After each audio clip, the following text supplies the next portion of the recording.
I'd like to just introduce the Executive Director for the Westchester Coalition for the Hungry and Homeless, Rosa Boone. Hello everybody. It's such a pleasure for all of you to be here, and we're here because we care. We've heard so many different speeches and people talking about why we're here. My staff is here, Susan Aubrey, our Development Director, Shirley Bullard, the Secretary of the Office, and our many volunteers. And I just want to remind the students right now, you can start to walk around with your signs, White Plains needs safety net. Just kind of walk around the area here so people that's driving cars will be able to see what we're doing out here. Just kind of walk around now. We thank the clergy for being here. We thank everybody for being here because we do care. We do not want people to be sleeping on the streets. We want people to be sleeping in beds. That's why we're here. That's why the Coalition for the Hungry and Homeless, that's why we care. So just kind of walk around with the signs, please. Just let the cars know why we're here.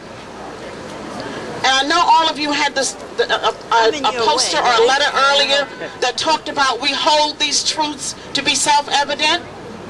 I hope you sign that and give it back to Anthony Wynn. We just want to talk about a few of the points on that.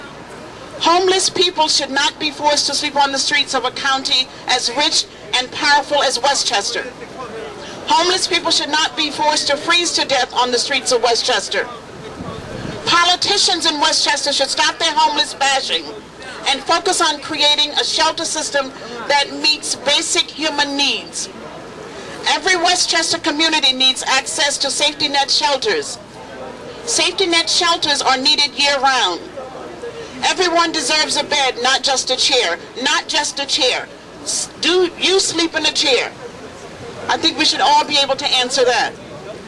The penalty for missing an appointment in Westchester should never be death by exposure.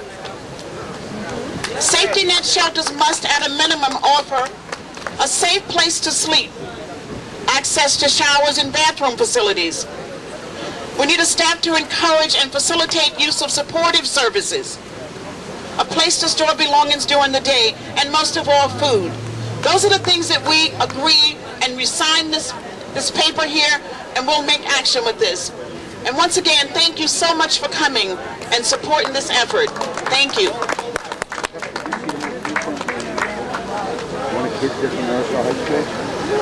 I would like to introduce an advocate from the Westchester Disabled on the Move, Megan Schlesinger. Right here.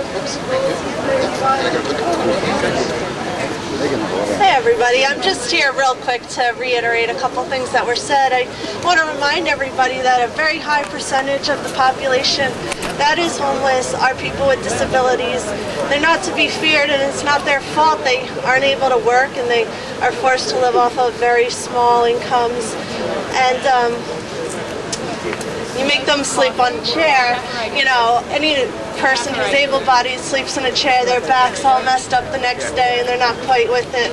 But you ask somebody with a physical disability to sleep in a chair, they're not even going to be able to walk the next day. You ask somebody with mental illness who's not on their medication to sleep in a chair, they're not going to be able to function.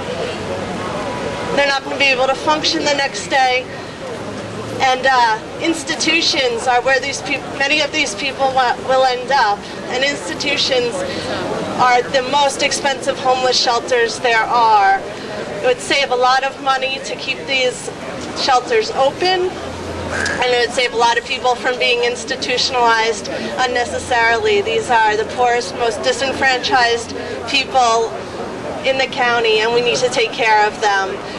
County Executive Spano has put a lot of money towards workforce housing.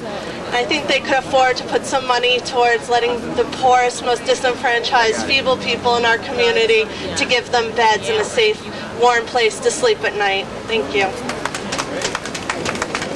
Thank you. I'd like to introduce, I'm sure many of you know him, Dennis Hanratty, who is with the Mount Vernon United Tenants Association. Dennis. Thank you, Anthony, and thank you all for coming out today to really make a statement. Is this the future that we want to see? The mega things over here when people are dying on the streets. New York State has the greatest gap between the haves and the have-nots. This is the future of New York State and the country. As Carl said very eloquently, and Anthony has said, Westchester had stood up to the plate before, said, no, we're going to buck that trend. We're going to make sure the poorest, the most in danger, are going to be protected in our society. They've given up on that pledge now. It's going to be us, the people who are in this audience, who are going to say, we're not going to let them back off from that pledge. We're going to stand up. We're going to say no to the future of the great, great disparity between the haves and the have-nots, seeing people dying on our streets. My office was dealing with a homeless gentleman 2 weeks ago. He died a week ago Friday because he got the runaround. This is an ongoing system. The poorest of the poor get run around, and the system kills them. It literally kills them. So it's up to say no.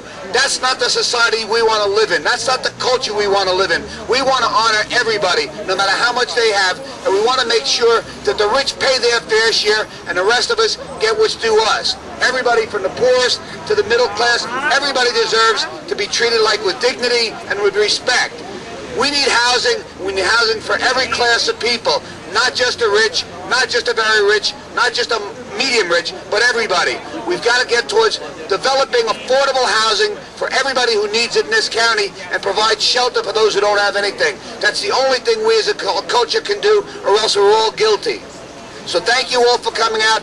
Get involved with a local community-based organization. Get involved with your church. Stand up and say no to these policy that punishes and criminalizes poor people. That's not the society that we want to live in. Thank you.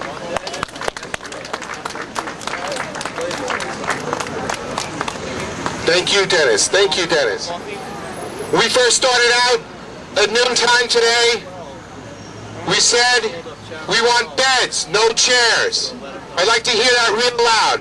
We want beds, no chairs. We want beds, no chairs. We want beds, no chairs. We want beds, no chairs. We want beds, no chairs. We want beds, no chairs. We want beds, no chairs. As Carl and many other people have said earlier,